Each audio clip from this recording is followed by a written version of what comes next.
10h17, de volta para falar sobre saúde. Felipe, já marcou o check-up desse começo de ano, por acaso? Eu não marquei nem o do ano passado, inclusive. É sobre isso que a gente vai falar agora, né? Fazer um check-up de saúde no início do ano é bastante importante ali para prevenção, diagnóstico precoce de várias doenças, algumas silenciosas, como diabetes, hipertensão, e permite aí fazer intervenção mais eficaz e menos agressivas, né? Além de ajudar também a definir as metas de saúde, de repente uma dieta, fazer planos para os exercícios ao decorrer do ano. Tudo isso a gente sabe que garante bem-estar, qualidade de vida, longevidade, né? Pois muitas condições aí não apresentam sintomas até que se tornem efetivamente graves. E é sobre isso que a gente conversa agora com a doutora Mirela Soller, que é médica hematologista, vai falar um pouquinho pra gente sobre a importância desse check-up de comecinho de ano. Oi, doutora, bom dia, muito bem-vinda. Bom dia, muito obrigada, é um prazer estar aqui com vocês. Então, assim, a gente começa o ano, né, já pensando nas metas que a gente fez no final do ano, e é sempre bom estar tudo redondinho, tudo certinho, para que o ano siga bem. Então, assim, em relação a check-up, é importante que a gente tenha, assim, 1, 2 vezes por ano, e a depender de sintomas, o que tiver um pouco mais, né? Uma avaliação, que seja com um exame simples, uma avaliação médica, isso pode fazer a diferença. Às vezes a gente acha que está tudo bem e não é bem assim, e às vezes a gente pode ter exames que estão bem, mas uma outra coisa um pouquinho fora do estimado, do esperado.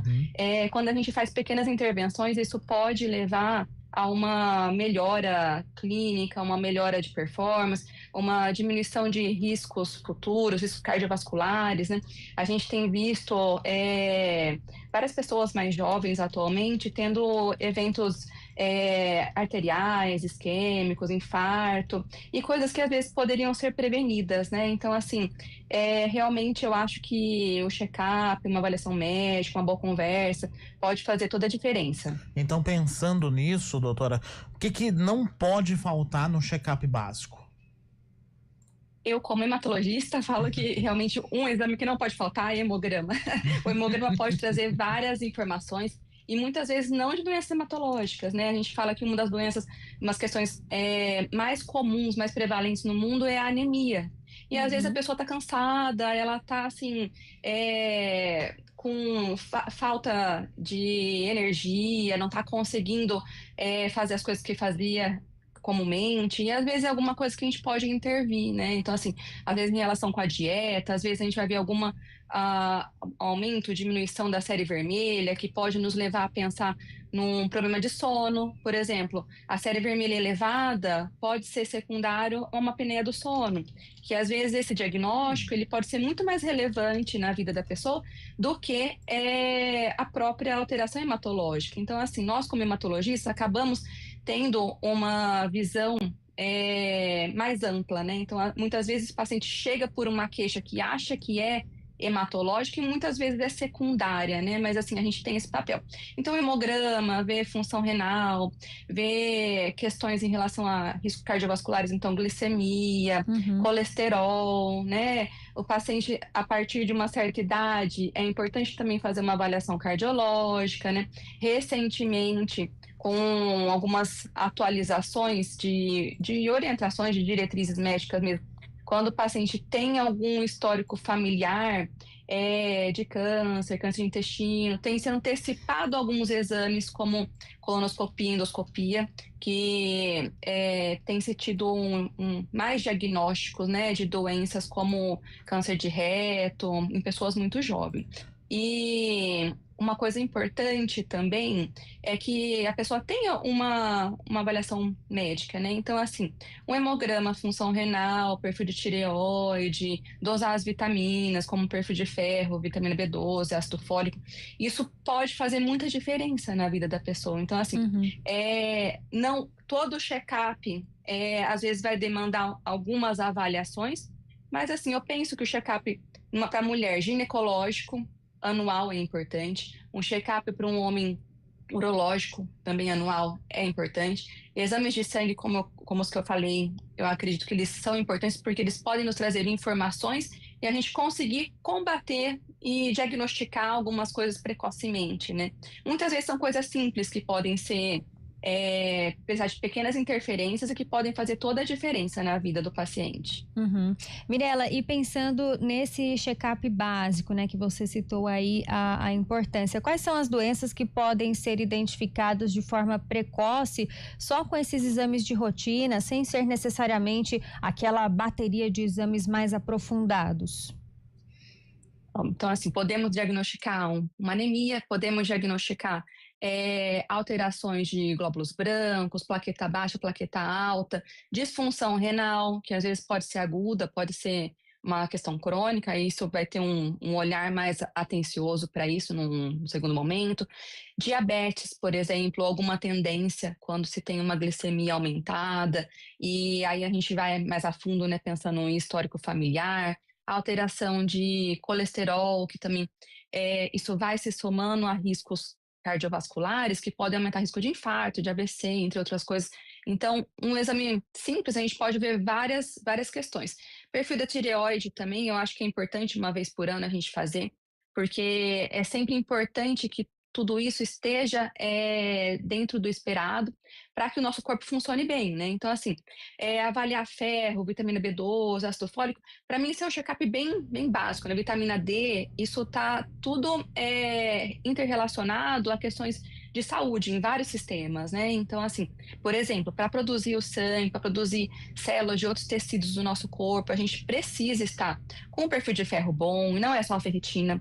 A ferritina elevada, ela pode estar elevada por vários motivos, não só por sobrecarga de ferro, Uhum. mas por algum quadro inflamatório, por alguma gordura no fígado. Isso vai nos dando dicas do que a gente tem que pensar, né? Mas o restante do perfil do ferro bom é importante a gente avaliar, como o ferro sérico, o índice de saturação de transferrina, a vitamina B12 também, ela está envolvida com pele, cabelo, proliferação celular, questões neurológicas. Eu tenho até paciente que fala, doutora, voltei aqui, não quero parar de tomar vitamina B12, mesmo com ela boa, porque ela fez muita diferença na minha vida. Agora, minha memória está melhor, eu estou mais bem disposto.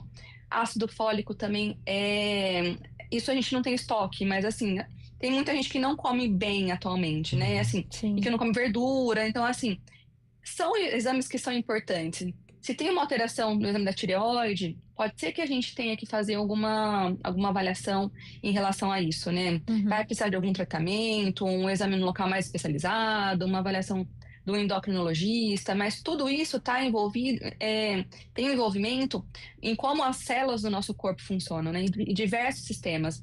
Então, eu penso que esses exames que eu falei, que são mais básicos, digamos assim, podem trazer muitas informações. Assim, como hematologista, a gente tem um exame que é fundamental, que é o hemograma, e ele pode nos trazer dicas de avaliação de várias questões, né? Às vezes questões hematológicas, às vezes questões que não são hematológicas, mas isso um bom hematologista consegue avaliar e fazer um rastreio individualizado, né, para o que Uhum. tiver de alterações. Doutora Mirela, a senhora citou inicialmente um aumento aí da incidência de casos de doenças cardíacas nas pessoas que são mais jovens, né? O que a senhora acredita, né? O que a medicina já conseguiu identificar que pode estar por trás disso?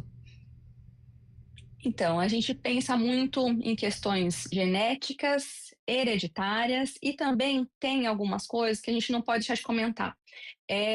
Eu converso muito com amigos cardiologistas, e especialmente um amigo meu que ele é especialista em angioplastia, cateterismo, ele é hemodinamicista, né? Ele diz que ele recebe muitos pacientes jovens, especialmente homens, que têm usado reposição hormonal sem ter um acompanhamento. Então, usando testosterona, usando por conta própria, usando outras suplementações, outras reposições, sem ter um acompanhamento adequado. Isso pode aumentar muito o risco. Então, assim, isso é uma questão importante, mas a gente tem sempre que olhar também para os nossos hábitos de vida. Então, assim, estresse é uma coisa que pode impactar. A alimentação, falta de exercício físico, tabagismo, mas assim, tem se tido esse aumento. A gente não tem exatamente todas as causas que estão levando a isso, né? Uhum. Mas algumas coisas que a gente sabe que o estresse realmente da nossa vida tá é grande, assim. A gente tem casa, trabalho, então assim, tem as cobranças. Aí você vai lá numa rede social, você fica se cobrando porque aquela pessoa tá bem, tá fazendo tudo, tá viajando. Então, assim, tem um estresse, por incrível que pareça, é uma coisa que realmente pode ter associação com essas doenças. E uma coisa que que eu posso falar é essa questão de suplementação e uso de hormônios sem ter acompanhamento, né? Então, isso realmente. E em mulheres, a gente também tem que pensar em questão hormonal, né? Reposição hormonal, pensar em histórico familiar, mas sempre a gente tem que considerar como que está sendo aí o ambiente em que vive, a questão do estresse, a alimentação, se faz atividade física ou não, mas não temos assim uma regra do que é que está levando a tudo isso, né? Mas a gente vê que tem algumas dessas questões que tem muita influência quando a gente vai olhar para os casos. Esse paciente é jovem, teve infarto. O que será que pode ter envolvido, né? E assim, tem-se o rastreio cardiológico e às vezes o rastreio cardiológico não detectou aquilo para aquela pessoa, né? Então, assim, um teste ergométrico recente estava normal, que é a esteira. Mas, assim, o teste ergométrico é um teste de não uma sensibilidade que não é tão alta, né? Então, assim, a gente tem alguns casos que não se conseguiu definir ainda por que essas pessoas, a gente não encontra um fator de risco bem estabelecido, tem tido mais eventos, né? Mas vamos ficar no radar aí e eu acredito que, ainda mais em termos de questões cardiológicas, você tem muitos estudos, né? Então, assim, vai ter análises retrospectivas que podem nos trazer mais informações. Mas o que a gente tem hoje é estilo de vida, alimentação, atividade física, não exposições como tabagismo evitar, questão hormonal, sempre procurar um profissional adequado para fazer orientação, ver se vai poder fazer ou não, como vai fazer, como vai ser o acompanhamento, isso é fundamental. É isso, recado dado então para os nossos ouvintes, todo mundo que está acompanhando a gente aqui na CBN. Agradeço a participação da doutora Mirela Soller, que é médica hematologista. Obrigada pela participação aqui com a gente, viu, doutora? Eu que agradeço. 10h30. Antes da gente ir para o repórter CBN, uma informação que a Prefeitura de Campinas divulgou agora há pouco. A Secretaria de Saúde ampliou até o primeiro semestre deste ano a estratégia de resgate da vacinação contra o